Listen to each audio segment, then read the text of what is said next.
Hey everybody, welcome to How To Tuesday. I got a question, kind of an email from somebody that was talking about different types of chumming. We went through a couple of different things. He says, I understand the concept of the sandball mix. So if you don't know what that is, in offshore fishing, sometimes the guys will use a sandball mix. It's chum and sand mixed together. They'll make this ball. It sinks to the bottom. So instead of just chumming across the top of the water with your standard frozen chum bag, which some of that is dripping down to the bottom, and if that might get through the snappers and the yellowtail and everything else to kind of go deeper, but you're chumming the water certainly in the top of the water column. Another technique is to chum vertically through the water with the use of these sandballs. So in a case of, let's say you have tons of small snappers, jacks, and stuff like that behind the boat, you might be able to put your pilchard inside one of these sandballs and drop it straight down underneath the boat. It would go through these fish that are eating every little piece of everything that comes behind the boat. You would have no chance of getting your bait through those fish. But the sandball kind of disintegrates all the way down to the bottom, and then it gets down to the bottom. You give it a little tug, and now you have a live bait on the bottom. It's a very good way to get a bait down, but it's also a very good way to extend your chum through the entire water column. And a lot of these sandball mixes, depending on the depth of water, will make it all the way to the bottom. So now you're getting chum on the bottom as opposed to just on the top. So it's a very, very effective thing to do. It works very well for mutton snappers and gray snappers and other big fish that are on the bottom. So this guy says that he understands the concept, but he just wants to make sure he's making the mix properly. So there's really nothing to it. It is exactly what I said it was before. It is sand and chum. So in order to make this, you need a 5-gallon bucket. And the real key to making a good mix is you need to leave the chum out the night before so that it's soft. You can't make this with frozen chum, obviously. It's like trying to mix a brick with sand. It just won't work. So it needs to thaw out.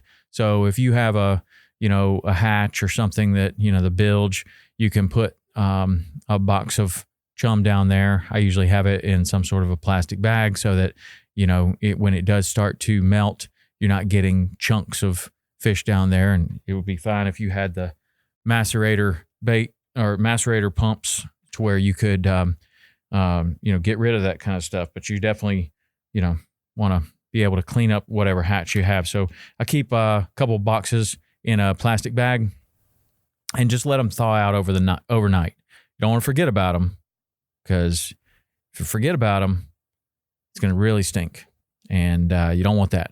So you need some sand, and you need some thawed out chum. And so you can go out in the morning with your sand mix, which is nothing more than just play sand, beach sand, whatever kind of sand you can come up with. Here's something that happens. A lot of people put that sand in a 5-gallon bucket and they take off running, and all the way out to their spot, the sand is whirling around in a tornado and can blow out of the bucket. The new Yeti bucket is good, or any bucket that has a top on it, which keeps the sand nice and dry, and it also keeps it from blowing out of the bucket. Dry sand makes it much easier. You can do it with wet sand, but it's much easier with dry sand.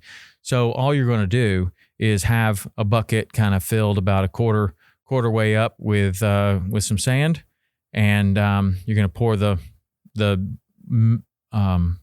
melted, kind of thawed out chum on top of it, and then just with your hand, you're just going to get in there and kind of knead around. And the consistency that you're looking for is that of peanut butter. And in the words of Steve Roger, looks like peanut butter, doesn't taste like peanut butter.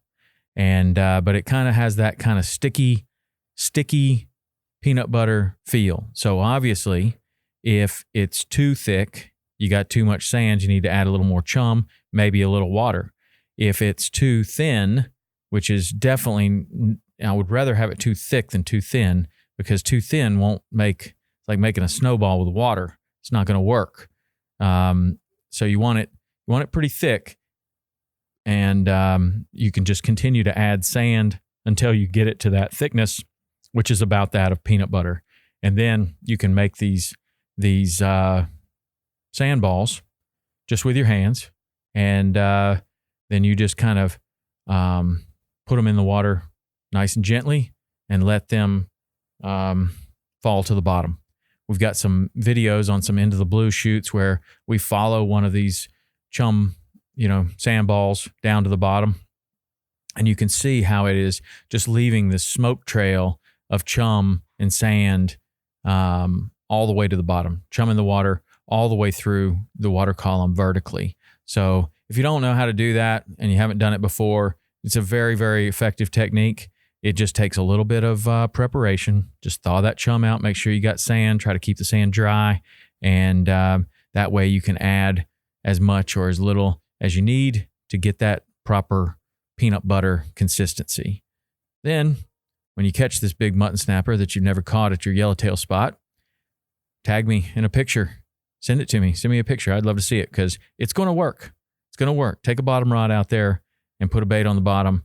Drop a few sand balls down there, and you'll see what I'm talking about. It definitely works. It definitely works. So I hope that helps with how to make the sand ball chum.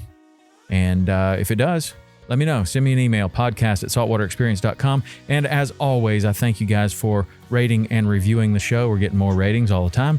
And that, apparently, Apple says that helps greatly to get this podcast out to lots more people. So thank you very much for that. And we'll see you next week on How To Tuesday.